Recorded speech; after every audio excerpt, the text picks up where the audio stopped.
Hello everybody, welcome to divinely guided 7777। कैसे हैं आप सब लोग। मैं आ गई हूँ एक और फ्रेश रीडिंग के साथ, और आज की रीडिंग में जनाब मैं ये चेक करूँगी कि what will be there next action for you. आपके पर्सन का नेक्स्ट एक्शन आपके लिए, इस रिलेशनशिप के लिए, इस रिलेशनशिप में रहते हुए क्या होगा। रिगार्डलेस आप दोनों के दरमियान क्या सिचुएशन है, ये रीडिंग सबके लिए ओपन है, टाइमलेस है, जनरल है, कलेक्टिव है। और जब कभी भी आपकी नज़र से गुजरेगी तो ये आपका उस वक्त का मैसेज है। जनरल रीडिंग और कलेक्टिव रीडिंग की बेसिस पर आपने कोई फ़ाइनल डिसीजन नहीं बनाना। आपने अपनी प्राइवेट रीडिंग करवानी है। डिस्क्रिप्शन बॉक्स में मेरा नंबर मौजूद है। और सबसे इम्पॉर्टेंट बात कि 13 जुलाई तक आप डिस्काउंटेड रीडिंग अवेल कर सकते हैं। और अगर आपको 20 मिनट्स की डिस्काउंटेड रीडिंग चाहिए है तो वो 13 जुलाई तक वैलिड है। आप उसको अवेल कर सकते हैं। आप एक आध दिन में मुझसे कांटेक्ट करके जल्द से जल्द अपना स्लॉट बुक करा लें। अदरवाइज़ उसके बाद जो है वो रेगुलर रेट्स हो जाएंगे। सिंगल क्वेश्चन और 30 मिनट्स के स्लॉट के ऊपर जो है वो डिस्काउंट नहीं है। तो कम्युनिटी पोस्ट जाकर चेक कर लीजिएगा। चैनल पर जब आप जाएंगे तो आपको कम्युनिटी पोस्ट नज़र आ जाएगी, वहाँ पर भी डिटेल्स मेंशन हैं। और आप डिस्क्रिप्शन बॉक्स में दिए हुए नंबर पे कांटेक्ट करेंगे तो मैं आपको 13 जुलाई तक डिस्काउंटेड 20 मिनट्स की रीडिंग पर जो है वो मैं आपको उसके चार्जेस बता सकती हूँ, ठीक है। तो इसको रिमाइंड करने का पर्पज़ ये है कि आजकल में जो लोग रीडिंग लेंगे वो रेगुलर रीडिंग के अलावा डिस्काउंटेड पैकेज अवेल कर सकते हैं सिर्फ़ और सिर्फ 13 जुलाई तक। तो आपने जब अगर जनरल रीडिंग की बेसिस पर कोई डिसीजन बनाना हो तो वो मत कीजिएगा, आप अपनी प्राइवेट रीडिंग करवाइएगा, ठीक है। डिस्क्रिप्शन बॉक्स में सारी डिटेल्स मौजूद हैं। सेकंड चैनल का लिंक भी है। और दोनों ही चैनल्स पर रीडिंग लेने के लिए कॉन्टैक्ट नंबर एक ही है। प्राइवेट रीडिंग्स इतनी ज़्यादा देनी पड़ रही हैं कि मैं सेकंड चैनल पर रीडिंग अपलोड नहीं कर पा रही। तो फ़िलहाल आप डिवाइनली गाइडेड 7777 पर ही रीडिंग्स को एंजॉय करें, ठीक है। तो देखते हैं जनाब, what will be their next action for you, what will be their next action for this relationship।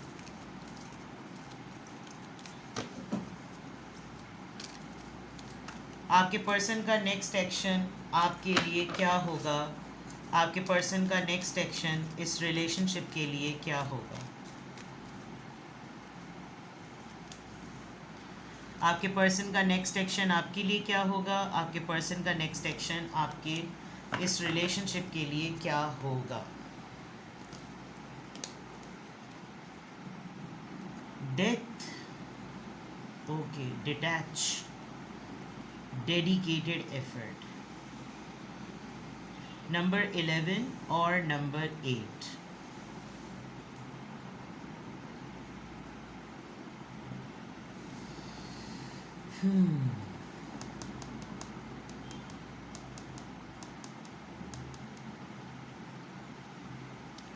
I heard a word threat, धमकी, खौफ दिलाना। आपके पर्सन आपकी किसी ज़िद को पूरा करेंगे, और अगर वो ज़िद आपकी ये है कि वो आपको छोड़ दें या वो आपसे डिटैच हो जाएं, या आप उनको डिटैच कर दें, तो शायद वो ये भी कर देंगे।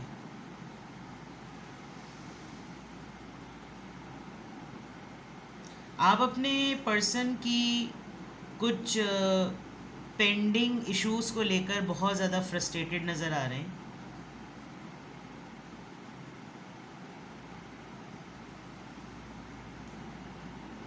आपके पर्सन इस रिलेशनशिप में या आपको लेकर कोई पीसफुल रेजोल्यूशन करने वाले, बिकॉज़ यहाँ पिजन जो है उसको आज़ाद किया जा रहा है। तो हो सकता है अगर तो अब तक कोई क्लोजर नहीं था, या अब तक कोई ऐसी बात नहीं थी, इन्होंने आपको प्राइवेट रिलेशनशिप में रखा हुआ था, सीक्रेट रिलेशनशिप में रखा हुआ था, आपको किसी फाइनल ऑफिशियल क्लोजर तक नहीं ले जा रहे थे, तो शायद हो सकता है कि ये आपको अपने से थोड़े दिनों के लिए डिटैच कर दें कि ठीक है, तुम्हें नहीं रहना, तुम आज़ाद हो, तुम्हें जो करना है तुम वो करो।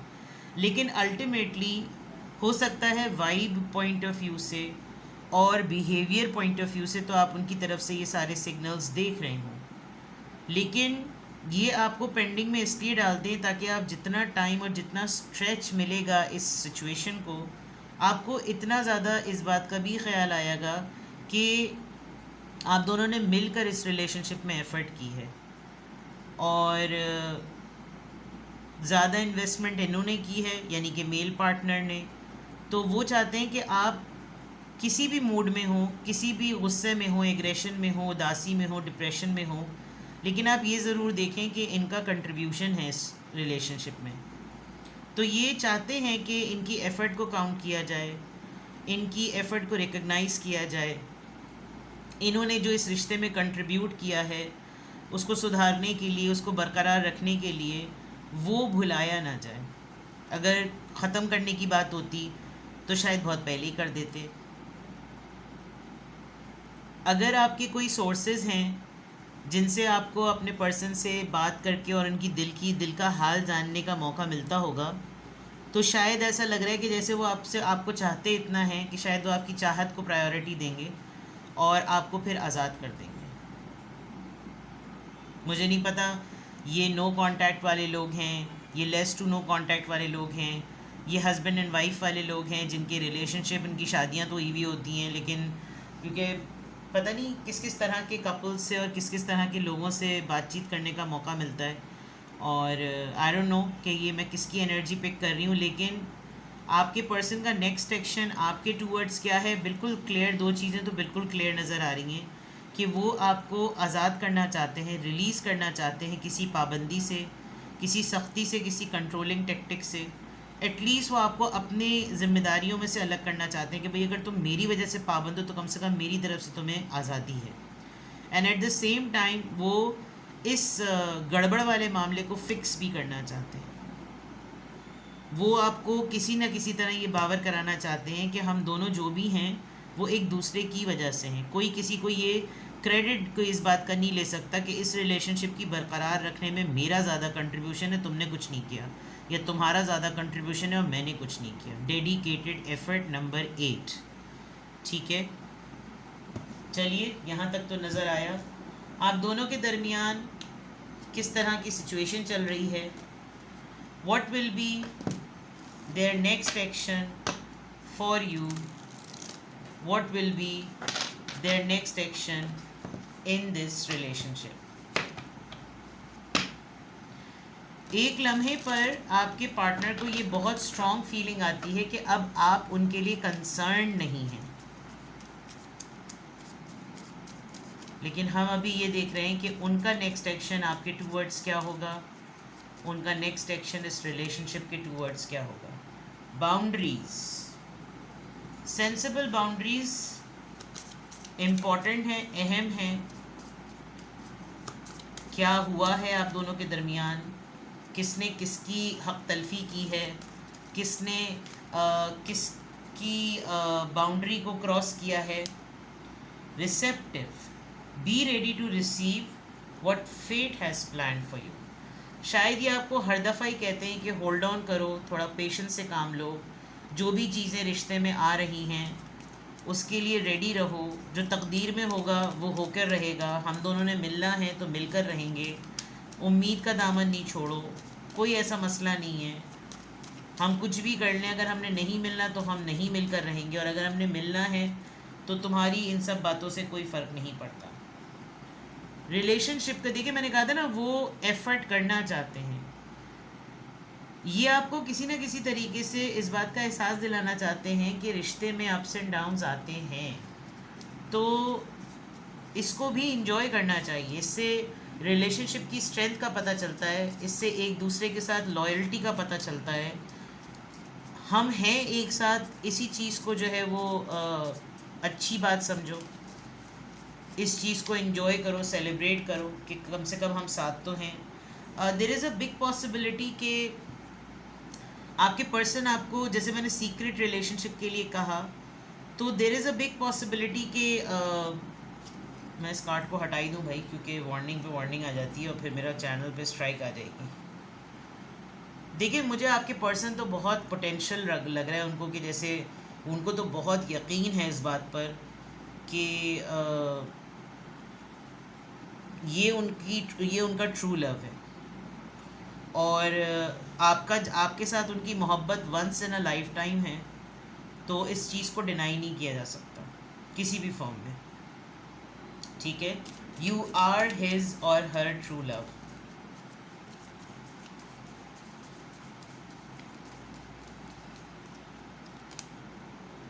द यूनिवर्स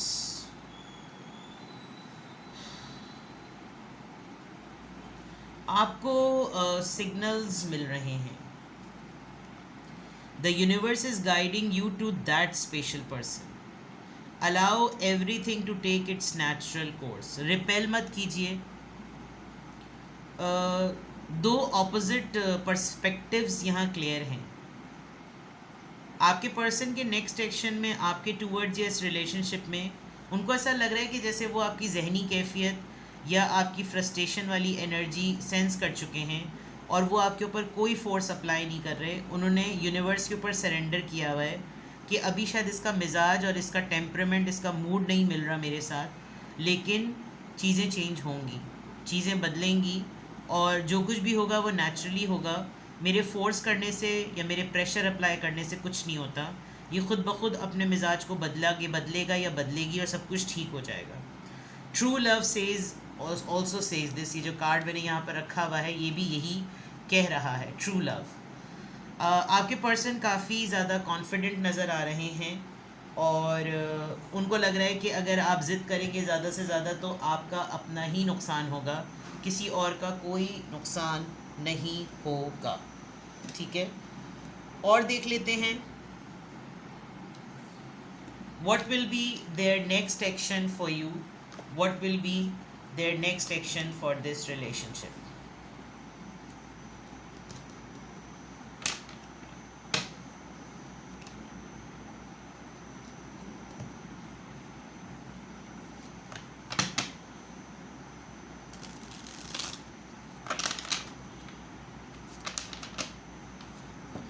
एक्चुअली हाइड करने पर भी रिस्ट्रिक्शंस आ रही हैं तो मैं हाइड करती नहीं भाई।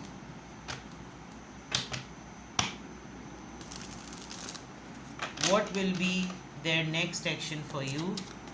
What will be their next action for this relationship?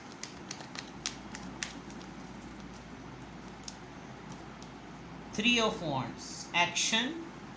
Long distance relationship है आप और आप दोनों के दरमियान एज गैप है, कम्युनिकेशन गैप है, काफ़ी दिन हो जाते हैं आप ही और इनकी बात नहीं हो पाती, लेकिन अब ऐसा लग रहा है कि जैसे आपके पर्सन हम इन तमाम चीज़ों को ख़त्म करना चाहते हैं और अब वो अपने पेंडिंग डिसीजंस में मूवमेंट लाना चाहते हैं।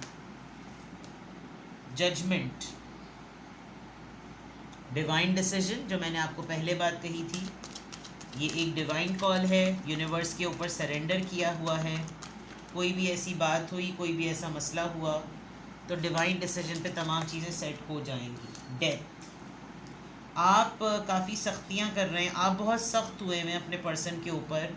आपने ये यहाँ पर सेंसिबल बाउंड्रीज़ और क्वीन ऑफ सॉर्ड्स, हो सकता है आप एक सिंगल सेपरेटेड डिवोर्सी हों, दोबारा से रिलेशनशिप में आए हों, हो सकता है आप एक सिंगल पेरेंट हो सकता है आप ऐसे स्पाउस हों जिसके हस्बैंड और वाइफ होते हुए कोई कांटेक्ट नहीं है, तो आपने अपने ऊपर ये चीज़ बावर करवा ली है कि भाई मैं अकेला ही हूँ या मैं अकेली ही हूँ और अब ऐसे रिश्तों के होने का कोई फ़ायदा नहीं है और आपने किसी न किसी तरीके से इसको डेडलॉक लगा दिया है, यानी कि एंडिंग आपने अपनी तरफ से कर दी है, जिसकी वजह से ये अपने अंदर एक प्रेशर बिल्डअप कर रहे हैं, जिसकी वजह से ये अपने अंदर एक चेंज लेकर आ रहे हैं और इनको अब लग रहा है कि अब मज़ीद डिले किया तो मामला बिगड़ सकता है। ये हो सकता है वन साइडेड चीज़ें ख़त्म हो गई हों, लेकिन आपके पर्सन की तरफ से ऐसा लग रहा है कि थोड़ी सी होप अभी भी बाकी होगी। हो सकता है ये एक सोशल प्रेशर में आकर ये तमाम चीज़ें कर रही हो या कर रहा हो, बट मैं इस रिलेशनशिप को डेडलॉक की तरफ नहीं ले जाने दूंगा। मैं इसके अंदर अगर इसने अपनी तरफ से कोई भी चीज़ एंड की, इसने कोई सख्त पाबंदी लगाई, इसने इस रिश्ते को ख़त्म किया, तो मैं किसी न किसी तरीके से इसके अंदर एक न्यू बिगनिंग लेकर आऊँगा। यस, आप अपने मेंटल पीस के लिए, आप अपने जहनी सुकून के लिए, आप चीज़ों को मूव करना चाहते हैं, आप इस चीज़ों से हटना चाहते हैं, आगे बढ़ना चाहते हैं। Libra, Gemini, Aquarius, Scorpio, Libra, Gemini, Aquarius, Libra and Aries, Leo, Sagittarius. आपने शायद बहुत टाइम दिया है, बहुत इंतज़ार किया है, सालों दे दिए हैं, और अब आपको लग रहा है कि मैं कब तक किसी के नाम पर बैठा रहूँ या बैठी रहूँ। सब मुझे जानते तो हैं इसके नाम से, लेकिन रिश्ते में कोई मिलाप ही नहीं है, रिश्ते में कोई बात ही नहीं है। फैमिली के साथ कमिटमेंट को फुलफ़िल नहीं किया, फैमिली में इंट्रोड्यूस हो गए, बाकी कोई चीज़ आगे नहीं बढ़ाई, हर चीज़ पे एक इंतज़ार है। रिश्ता हुआ, रिश्ता ख़त्म हो गया, रिश्ते में कोई बात ही नहीं है, आगे कुछ हो ही नहीं रहा, मतलब इस तरह की चीज़ें। लेकिन आपके पर्सन के अंदर अभी भी पोटेंशियल नज़र आ रही है, एक होप नज़र आ रही है, और वो आपके माइंडसेट को चेंज करने के लिए बहुत डेडिकेशन और कंट्रीब्यूशन को कभी भी करने को तैयार हैं। वो आपके मूड को, आपके टेम्परामेंट को, आपकी बर्दाश्त को, आपके पेशेंस को, आपकी टॉलरेंस को, सब चीज़ों को एक्सेप्ट कर रहे हैं, और उनको ये यकीन है कि चीज़ें बदलेंगी। हाँ, लेकिन अब उनको एक्सपेडाइट इसलिए भी करना पड़ रहा है क्योंकि आपने हकीकतन कुछ ना कुछ फ़ैसले ले लिए हैं, और कुछ आपने कम्युनिकेट कर दिया है। और वो कम्युनिकेशन जो है, जैसे मैंने शुरू में ही कहा था कि मुझे अभी मैंने कार्ड्स निकाले ही नहीं थे कि वर्ड आया धमकी, तड़ी लगाना, कि बेटा अब अगर कुछ किया ना तो यूँ वाला मामला हो जाएगा। 3 ऑफ वॉन्ड्स, 3 ऑफ वॉन्ड्स यहाँ पर क्यों आया है? Night of cups. देखिए, ये अपोलोजेटिक हैं, इस बात को कंसिडर करें कि ये अपोलोजेटिक हैं, और अगर इस वक्त मूवमेंट में, इस वक्त इनको अपोलोजाइज करके रिलेशनशिप को सेट करना है तो ये करेंगे, ठीक है। जजमेंट, किस चीज़ का ये डिवाइन डिसीजन है? Yes, very speedy, very fast, they are coming towards you with the leadership skills, with the controlling skills, with the dedicated skills, और विद द चैरियट एनर्जी। ये बहुत ज़्यादा स्ट्रॉन्ग वे में जल्दी से फ़ैसला करते हुए डिवाइन डिसीजन के साथ साथ अपने किसी फ़ैसले के साथ आएंगे। Queen of swords, queen of swords, ये नाराज़गी, ये पाबंदी, ये बैरियर, ये चीज़ें यहाँ पर किस बात को इंडिकेट कर रही हैं? 6 ऑफ वॉन्ड्स। आपका शायद आपको करियर में कोई अपॉर्चुनिटी मिली है, कोई ऑफ़र मिली है, आपको कोई ब्रेक मिला है, और अब आपको लग रहा है कि अगर मैंने इस अपॉर्चुनिटी को इस रिलेशनशिप के ऊपर रोक दिया तो मसला हो जाएगा। तो इसलिए आप शायद सब चीज़ों को ख़त्म करके आगे बढ़ना चाहते हैं और इस रिकग्निशन, इस पब्लिक रिकग्निशन की तरफ जाना चाहते हैं। दूसरे एंड पर अगर मैं देखूं तो आप अपने पर्सन के लिए बहुत लकी हैं, और उनको लग रहा है कि अगर इसने मेरे साथ अपने कॉर्ड्स कट किए तो काफ़ी सारी चीज़ें मुझ पे बंद हो जाएंगी, specially luck, fame, publicly recognition, break मिलना, लोगों के साथ रैपो बिल्डअप, लोगों के साथ जान पहचान, लोग जिस तरीके से देखते हैं, जानते हैं, पहचानते हैं वो, तो ये इस वजह से भी नहीं चाह रहे हैं। डेथ कार्ड, डेथ कार्ड यहाँ पर क्यों आया है? डेथ कार्ड यहाँ पर क्यों आया है? एम्परर,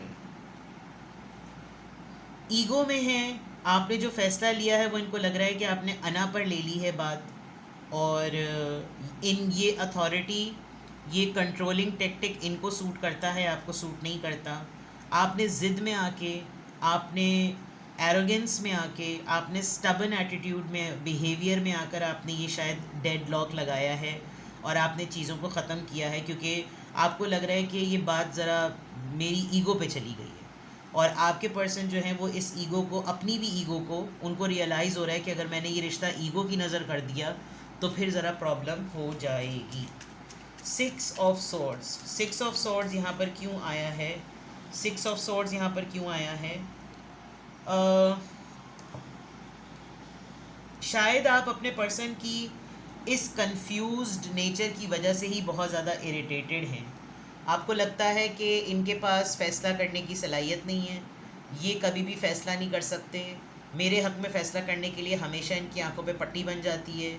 इनकी ज़िंदगी में 2 चॉइसेस हैं, ये करियर और रिलेशनशिप में चूज़ नहीं कर पाते, ये सेकंड और थर्ड पार्टी में कुछ चूज़ नहीं कर पाते, ये मुझ में और फैमिली में चूज़ नहीं कर पाते, ये फ़ैसले के वक्त भाग जाते हैं, ये फ़ैसला लेते वक्त बुज़दिली दिखाते हैं, सो एंड सो फोर्थ। और ये चीज़ आपको बहुत ज़्यादा, आपके मेंटल हेल्थ को बहुत ज़्यादा बेचैन कर रही है। तो what will be there next action for you? मुझे तो काफ़ी हद तक ऐसा लग रहा है कि जैसे आपके पर्सन जो हैं वो बहुत डेडिकेटेड हैं टूवर्ड्स कि वो इस रिश्ते को बचा लें किसी भी तरीके से। अपनी ईगो को लेट डाउन करना पड़ा तो वो भी वो करेंगे, अपनी डिक्टेटरशिप को, अपनी लीडरशिप क्वालिटी को कॉम्प्रोमाइज़ करना पड़ा तो वो भी वो करेंगे। अब लेट्स सी करेंगे या नहीं करेंगे, क्योंकि क्लैरिफिकेशन में सबसे पहले नाइट ऑफ कप्स आया है, और नाइट ऑफ कप्स एक अपॉलॉजी शो कर रहा है कि जैसे इस वक्त झुकना मुझे पड़ेगा क्योंकि उसने तो अपनी तरफ से फ़ैसला सुनवाई कर दी है। अब ये तो एक ऐसी रीडिंग है जिसमें ये किसी के साथ मिलेगी, किसी के साथ नहीं मिलेगी। जनरल रीडिंग है, कलेक्टिव है, किसके साथ कौन सा पॉइंट मिल जाए और कौन सी चीज़ किसी के फेवर की हो और कौन सी चीज़ किसी के अगेंस्ट की हो। तो इसकी बेसिस पर आपने कोई अपनी ज़िंदगी का फ़ैसला नहीं करना। आपने इसको अंडरस्टैंड करना है कि अगर रिलेशनशिप में ऐसी सिचुएशन आती है तो अगले पर्सन का क्या पर्सपेक्टिव होता है और आपका क्या पर्सपेक्टिव होता है। लेकिन उसके बियॉन्ड अगर आपको कोई क्लैरिफिकेशन चाहिए हो तो आप अपनी प्राइवेट रीडिंग करवा सकते हैं और अभी डिस्काउंटेड रीडिंग अवेलेबल है। आप 20 मिनट्स के स्लॉट को अवेल कर सकते हैं डिस्काउंटेड रेट पर, सिंगल क्वेश्चन पर, और 30 मिनट्स के स्लॉट पे डिस्काउंट नहीं है। डिस्काउंट बहुत अच्छा है, काफ़ी फीजिबल है, आप उसको अवेल कर सकते हैं। बहुत सारे मैक्सिमम क्वेश्चंस आप पूछ सकते हैं डिपेंडिंग ऑन द फैक्ट कि आप कितना क्विकली टाइम को अवेल करते हैं। तो best of luck. Description box में नंबर है। Take best care. Bye bye.